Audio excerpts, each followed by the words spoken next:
E com pesquisa que foi divulgada nesta manhã. A maioria dos brasileiros desaprova o governo do presidente Lula. Esse é o resultado do Instituto Paraná Pesquisas, divulgado hoje. Vamos dar uma olhadinha aqui nos números, até para a gente entender melhor. Segundo a pesquisa, 32,7% dos brasileiros classificam como bom ou ótimo o governo Lula. 42,8%. A atual administração é classificada como ruim ou péssima e 23,1% da população consideram regular. 1,4% não souberam ou preferiram não responder a essa pesquisa. Tem mais uma tela por aqui para a gente mostrar, porque, de acordo com o levantamento, 50,9% desaprovam o atual governo Lula. 45,6% aprovam. 3,5% não souberam ou não opinaram nessa pesquisa. Entre os brasileiros que aprovam o governo Lula, 49,3% são mulheres e 41,4% são homens.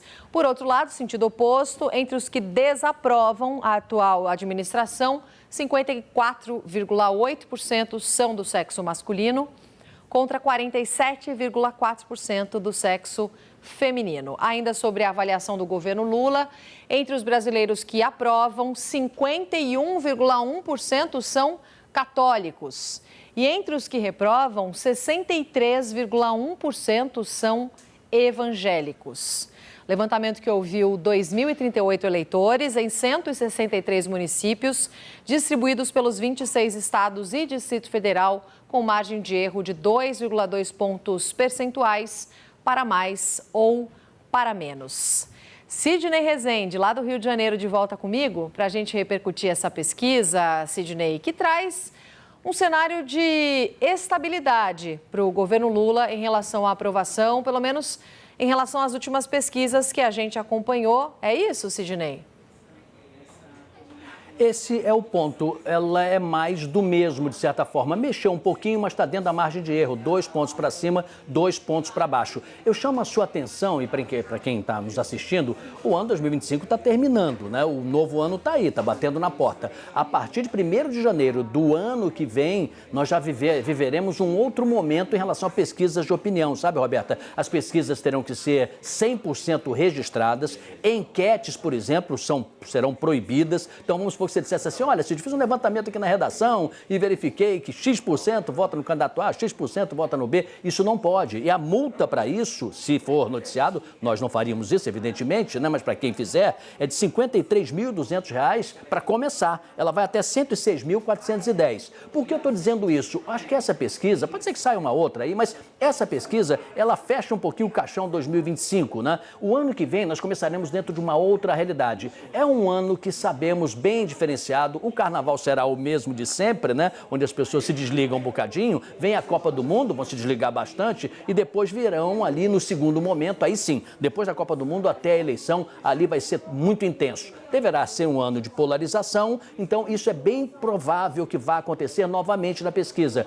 Quem não gosta do governo, não quer que os governantes que aí estão prossigam, vão dizer de forma veemente, o governo estando bem ou estando mal, que não querem e desaprovam. E quem pensa o oposto, né, está do outro lado da polarização, vai dizer rigorosamente o seguinte, meu governo não esteja bem ou esteja maravilhoso, vai dizer que o governo é ótimo e tal. Então, essa polarização vai seguir. Para fechar, amigos, em geral, o radicalismo, o extremismo consegue ficar ali entre 15% e 30%. Quando está muito bem sucedido, entre 30% e 35%. O que eu quero dizer com isso? Que a grande massa silenciosa, quem não, às vezes não tem vontade de dizer o que pensa, ou não diz para o pesquisador, ou foge da pesquisa, ou quer falar, é uma pesquisa de opinião, a pessoa não quer opinar, normalmente é esse que acaba decidindo mais adiante. Uma parte não decide mesmo, porque acaba ficando mais em silêncio, mas é essa grande maioria que nós vamos testar como é que estarão os humores desses brasileiros no ano que vem. Ô, Eduardo Gayer, quais acontecimentos recentes que podem ter pesado nessa pesquisa de aprovação, hein? Na verdade, eu vejo o próprio peso da polarização como um teto para o crescimento do presidente Lula nessas pesquisas de aprovação e de desaprovação. Vai ser muito difícil qualquer governante, nesse cenário de polarização do país, Roberta, romper esse teto, aquele mundo de uma aprovação de 80%, que foi visto, por exemplo, no segundo mandato do presidente Lula, ele não existe mais. Mas hoje eu fui repercutir essa pesquisa com fontes do Palácio do Planalto, pessoas que estão ali no entorno do presidente Lula, e o que me disseram? Essa pesquisa não preocupa o entorno do presidente por algumas razões. Primeiro, pelo próprio cenário de polarização. Segundo, que quando você olha ali a pesquisa, mesmo da Paraná, para as eleições de 2026, o presidente Lula é líder. E o terceiro ponto é que ainda não começou a se sentir o efeito da reforma do imposto de renda. A partir de 2026, quem ganha até R$5.000 e quem ganha entre R$5.000 e R$7.350 vai ter ou a isenção ou desconto no imposto de renda. E isso, na avaliação do Palácio do Planalto, das pessoas que estão ali no entorno do presidente Lula, vai ter efeito sobre a aprovação e a desaprovação do governo federal. Portanto, o governo entende que no ano que vem essa pesquisa vai mudar, mas, para o ponto de vista eleitoral, o governo não se preocupa, até porque tudo indica que a eleição do ano que vem não vai ser uma eleição sobre voto, vai ser uma eleição sobre veto, mais uma vez, uma disputa de rejeições. Então, muito embora as pessoas possam desaprovar o governo do presidente Lula,